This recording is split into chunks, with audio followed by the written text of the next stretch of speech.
This is H.C. Henry Tyler, and oh man, do I have a pleasant surprise for you today. A very pleasant surprise for you today. We're going to be talking to the one and only James Mitchell. Oh, come on. Of the Detroit Emerals. Come on, James. Talk to me. Talk to me. All I can say is it's showtime. Everybody's having fun. That's what I'm doing right here. All right. In the heart of the city. Yes, sir. Detroit City. Now, you know James. Yes, sir. Let me get my thoughts together here now, because I know that you're the man. Oh, come on. No, but I got to tell you this, though. I got to tell you this. Go ahead. Ever since I've been in this business of radio and TV, whenever I needed to talk to somebody to give me some inspiration or to just put me on the right path, I would call James Mitchell. We call him Doom. Isn't that right? That's right, my brother. That is true. And when I call Doom, he'll get on the phone, he'll talk to me, and he'll get it all out to me, and I'll understand it, and my mind is back right again. Wow. Mm-hmm. So what? Phone's ringing. Look at that. But we're going to get into a lot of subjects today, though, Doom. Okay, that'll be good. One is, how did it all get started for the Detroit Emerals? Hey, it was all about the city, all about the sound, all about everything that went on from the Black Bottom all the way into Grosse Pointe. That's how we got into it, knowing about it. And it was a wonderful thing that a little guy about 3 years old came to Detroit. Mm-hmm. Came in that big old train station they just refurbished. He looked around and said, wow, what is this? 3 years old. And I can remember coming in and I couldn't believe all the things that were happening. And guess what? Those wonderful things were the people that I met when I came in the city. And they nurtured me into wanting to sing. And there was a gospel group, dad, uncles, all of them, they sung. And they used to go on the early morning WJLB. Oh, man. WJLB gospel show. Yeah, yeah. And they had a little bitty boy and with him, and he had to get up on like a box and sing with the other brothers. His name was Abram Tillman Jr. Mm-hmm. And we became great friends along with Ivory, Clee, Raymond, their brother, Gene, all of them. So the Tillmans and the Mitchells were like that. And it got started on us like just talking and seeing each other. I go to all the shows, different things at King Solomon Baptist Church, where the Soul Stirrers, the Dixie Hummingbirds, and all of them. And I look out there and see David Ruffin. All of us was trying to make it. But anyway, it got started that. But the name came in pretty, it was easy to do that. For the name to come, we were trying to pick a name. We were down in my parents' basement. And Ivy and Abe said, hey, Emerals. I said, hey, yeah, man, that's my birthstone. Mm-hmm. Yeah. He said, okay, we'll be the Emerals. I said, oh, no, we got to call it Detroit Emerals. Okay. He said, well, I said, we're in my parents' basement. It's going to be the Detroit Emerals. Mm-hmm.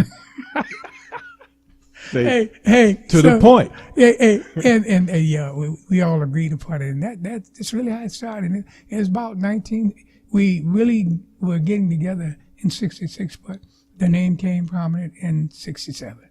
Okay. That's how it came about. Now, I know also that you did the theater that everybody did in Detroit. Ooh-wee. Back in the day. Hey, that's after we left the neighborhood theaters. Mm-hmm. Mine was the Park Show out on Davidson. Okay. But I would go and be in the talent shows at the Priscilla, the Wallfield, and the main one was the Wallfield Theater down on Hastings. Yeah. But had all those, the Gold Coast and all those places, you could see it either be Bert Strong or somebody that was their neighborhood. They ruled it. Well, we ruled out on Davidson because Little Willie John, Four Tops, all of us, they were all for Davidson. We used to go into Davidson Recreation Center and sing, pay about 5 or 10 cents to get the hallway, to get the echo chambers in the hallway, or get a room. But Levi and all of them, they lived out in the projects, in the 6 Mile projects. And matter of fact, Joe used to sing with us. Levi's brother was with the group I was with then. We were little dudes called the Fire Rockets. Thought we could take off. Yeah. But anyway, it moved mushroom on up into becoming, with the Tillman brothers coming in, becoming the Detroit Emerals, and big things started to happen. Right. Yeah. Now, as far as we talked. You have a vast amount of information, historic information, and I know we had talked the other day, and you said that there was an event that happened with President Carter. Yes. Could you mind, touching on that? Oh, it's fantastic. We were that tune. Showtime started it all, as far as going into the Apollo and going into all the different theaters around the domestic thing in the United States. Well, we were on that list. We were on that list to get around and see things, and they just happened to pick us, the Detroit Emerals, out of the Dells and all the different groups, to be in Atlanta, Georgia. And we met and was there with one of the total sponsors of a great event that they gave each year they had just opened the Omni. Would you believe they've blown it up now, employed? And his name was Jimmy Carter, Governor Jimmy Carter. And we actually shook hands, talked, we had friends, and we made friends with a lot of different people, from Burt Reynolds to Steve Allen, James Adder. Oh, it was a great thing. But he was a real warm Southern gentleman. That you could tell how much he loved God, because touch his hand. Right. It seems crazy as I think about it now. You could feel that he was for real. Oh, okay. Well, and next thing I know, that guy was running for president. So who do you think I voted for? I was old enough. Hey, and he was one of the greatest presidents we had with doing and keeping peace and love. I don't think there was a Sunday that he didn't teach Sunday school if he was available. Right. And the little things like that, I've seen on the news, those things happening, and they are all true. And so it's a great thing to have wonderful people like yourself, RJ and Miss Willis, and everybody here at the station just joining in to show our appreciation for a true gentleman, a Southern gentleman, in the spirit, truly in the spirit. Nothing was any lower and nothing was any higher, because he spent as much time with us, the Detroit Emerals, as he did. Can you imagine all those acts that were on that show? And we were really just coming from getting into being seen. And I think one of the things that helped it too was we had just did Sammy Davis Jr., a national broadcast with him for Mothers Against Drunk Drivers. And it was just starting there. We did that, and I can't find it, man. I wanted to get that for something crazy. But there's a thing that Ebony, John Johnson did, the Ebony Affair. And I was looking, and someone sent a thing to me, and I couldn't believe it. We were doing the same song that we did on the event with with Governor Carter. You're getting a little too smart. I guess we got a little too smart, because big things started to happen after that. That's good.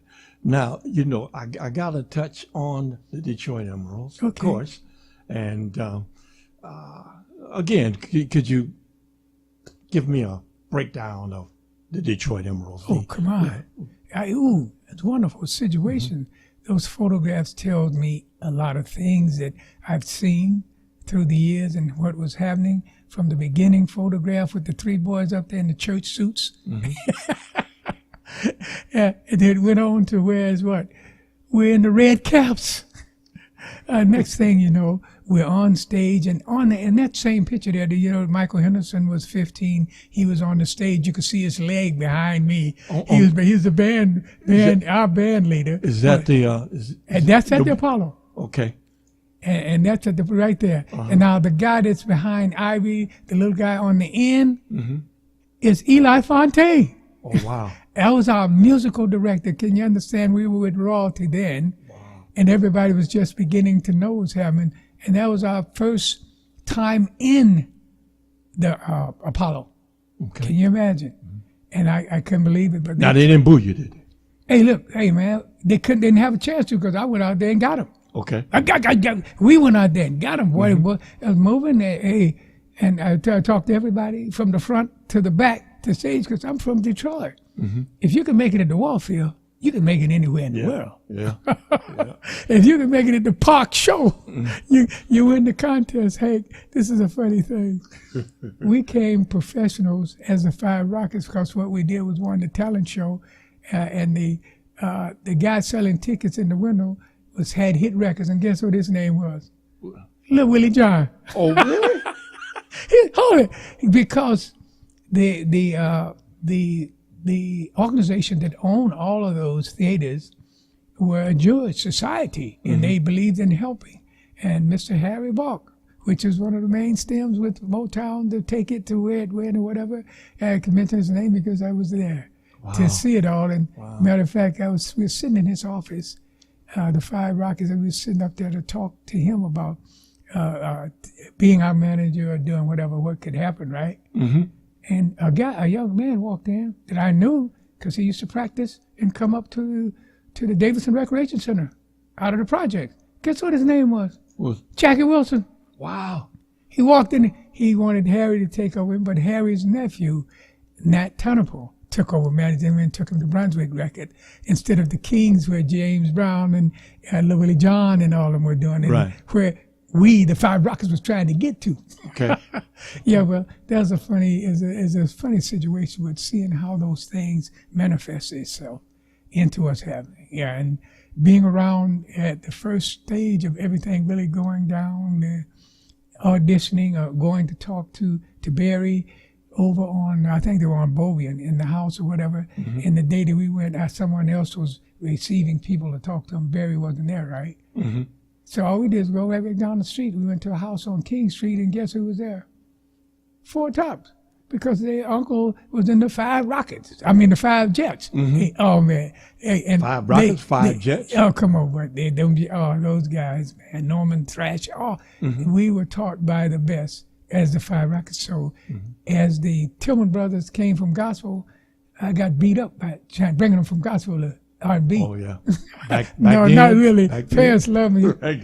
It's crazy. Yeah, but that's give you a pretty good way to know that anybody can do it, because with these fellows in the Detroit Emerals that you've seen, those three there, it began all with that. And then it moved on from there to another young gentleman that just walked in and said he was just going to practice with us. He played horn. Fantastic young gentleman on horn. He was at Michigan State University, getting ready to graduate the next year. Everything.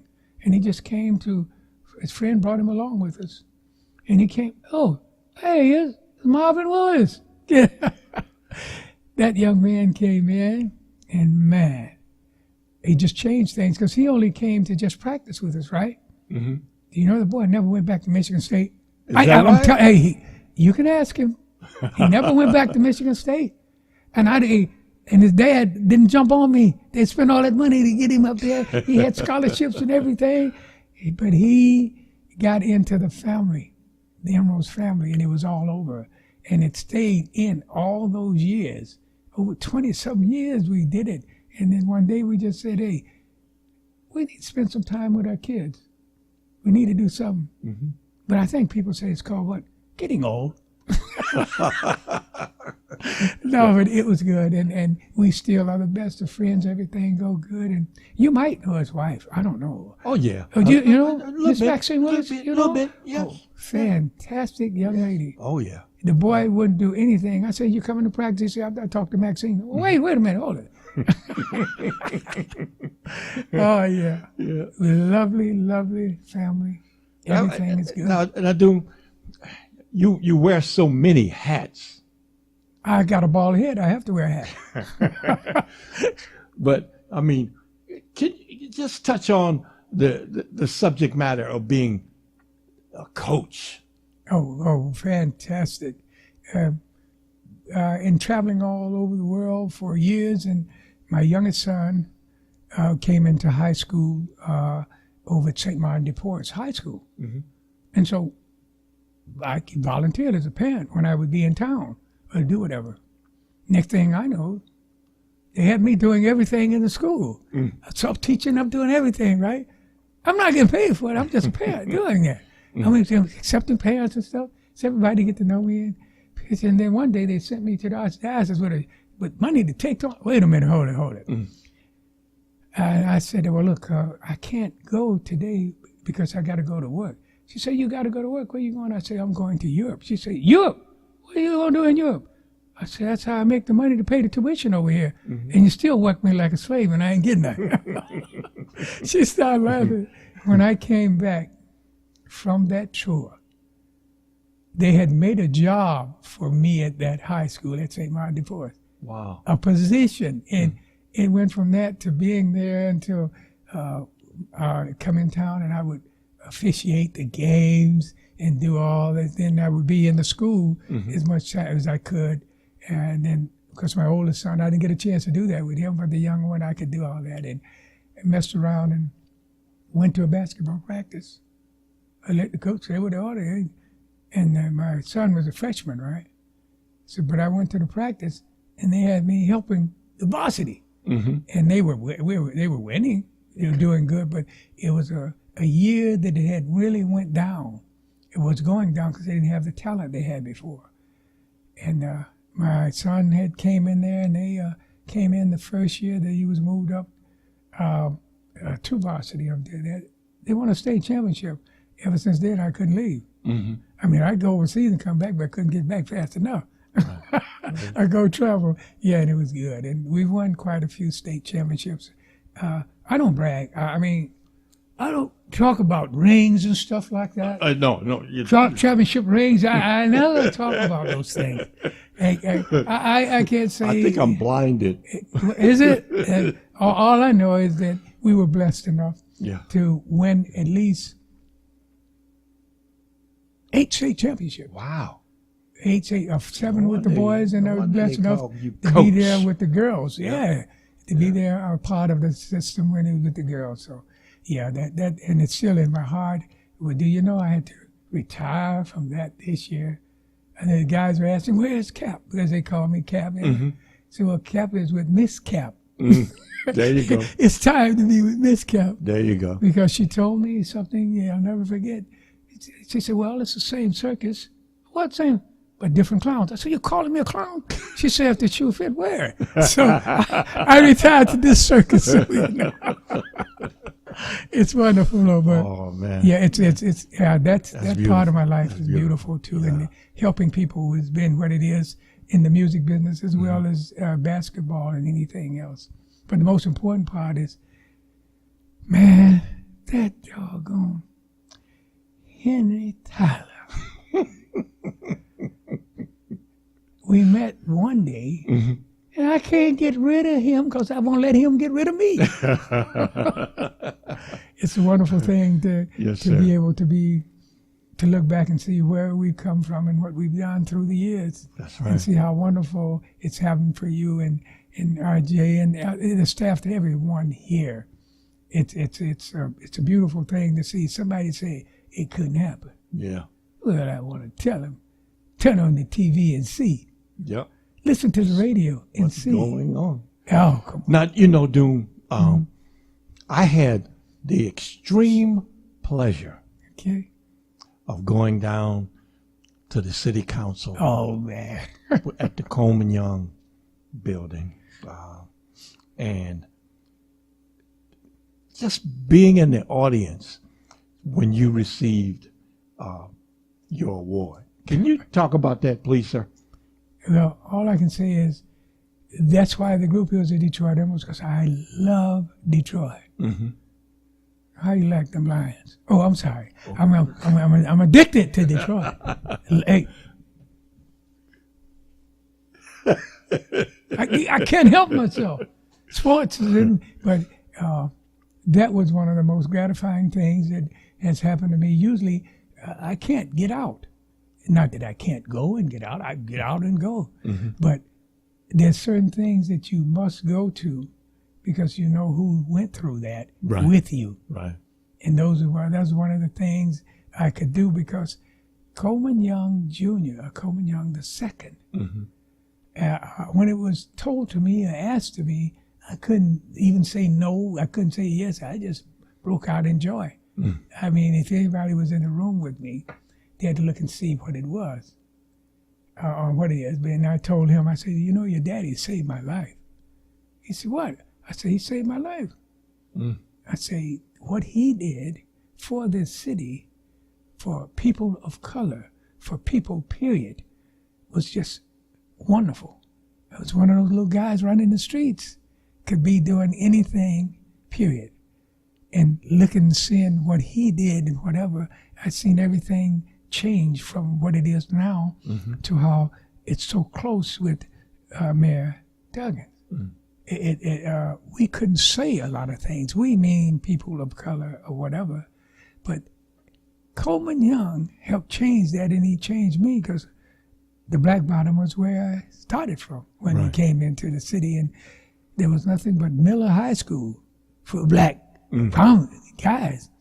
And it went on down to the real Black Bottom, down there at the Antietam and everything going into it. Yep.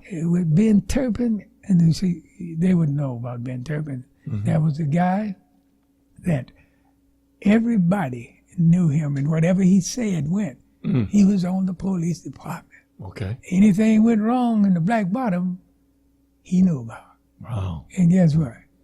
He loved himself some Coleman Young. Mm-hmm. And Coleman Young loved him. And they loved us. Well, when I say us, I mean young guys running the streets. Right. Saved my life, because I could have been going a long time ago, a lot of different things. Hey, I've always been a neat guy, but I wasn't so nice. No, do. Yeah. We only have a couple minutes left. Okay. But, I'm going to put the camera on you and just let you expound on whatever that's in your heart that you want to express to the people of the city of Detroit. And just let them know how you feel about the city and all of the things that you've done over the years.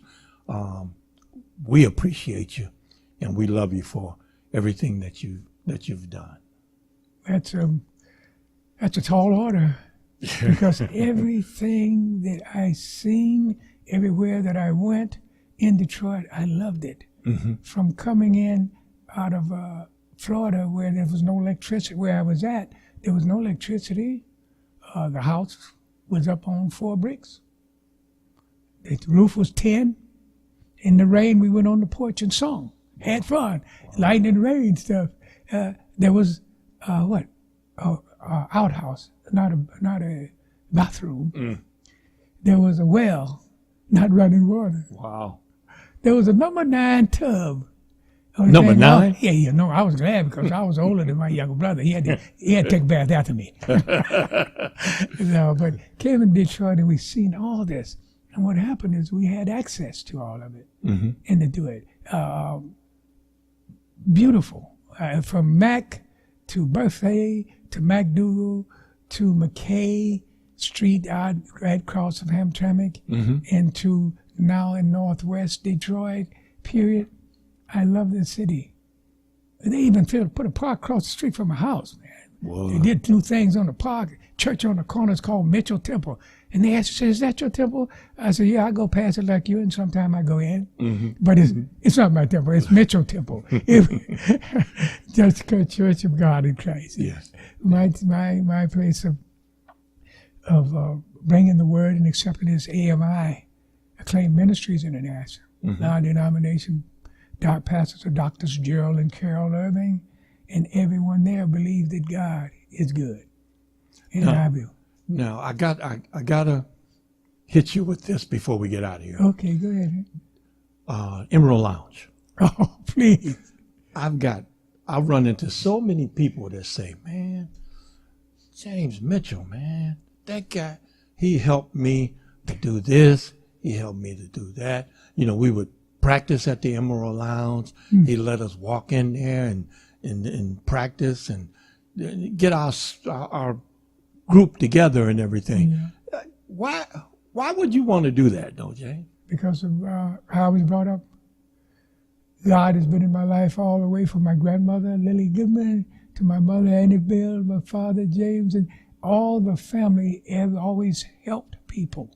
And the opening Emerald Lounge was a blessing to me for being a blessing to all the acts that we've met around the country in that time. It's totally different than how it is now, traveling and whatever. The band travels separately from the group. The group might go on a plane and they just start flying, or they had private, and the band had a van and they all piled in it and all the equipment was in the van. Yeah. And the guys get in town, and Detroit was such a lovely city. When they got ready to leave, they had no money. And so I just said that what we would do to myself, and I asked Mom and Dad, and they said yes. That Abe and I wanted to open the Emerald Lounge, and for some strange reason, Abe backed out of it, and I was the only one that said, hey, let's go on and do it. Okay. And all the money that I made, my wife used to ask me, say, you don't drink? What are you buying a bar for? And I started to tell her, well, we as to say that we want to make sure that anybody come to our city, musicians, entertainers, or whatever, can be entertained. Not only that, they can come and be in comfort, feel as though they're where? At home. And if they can sing, at home. Hey, we had a night that they can get up there and sing. Yeah. Everybody, even my daddy sung one day. James Mitchell. Yes, sir. Of the Detroit Emerals. I want to take this opportunity to personally thank you for taking the time out to spend time with HT. Right here in the studio, and continued success. Can you touch on anything about the Detroit Emerals? Well, what I can say is you must tune in to the station to find out about everything that's happening. Because if HT don't know about it, it ain't happening. And so there are some wonderful things getting ready to come and happen the first of the year. I'm praying to see each and everybody to come out and support the Detroit Emerals. The legacy continues. Truly enough, hey, I won't be there singing or whatever, but if you listen to the records and stuff, you might recognize a voice on it. And so, hey, I just want everybody to know this. And every man, every woman, every child know that every woman is special. Look out for that. You might be hearing that soon. I'm just saying, you might be hearing it from somebody. I don't know who. I know. Whatever the first I know. James Mitchell, thank you. Thank you. I mean, it's an honor for you to be in the studio with me. It's my pleasure. Continued success to you, James. Thank you, my brother. And anything I can do for you, you just make sure you call HT, and I'll be there for you. Hey, always have, always will. You know what it is. Right back at you, my brother. All right. You know what I always say. If you feel the need, come on. You know you gotta feel the need. That's all I got to say. Oh, it is? Well, if you want it, you got it. Take care, James. All right, man. Love you, man. Love you too. All right.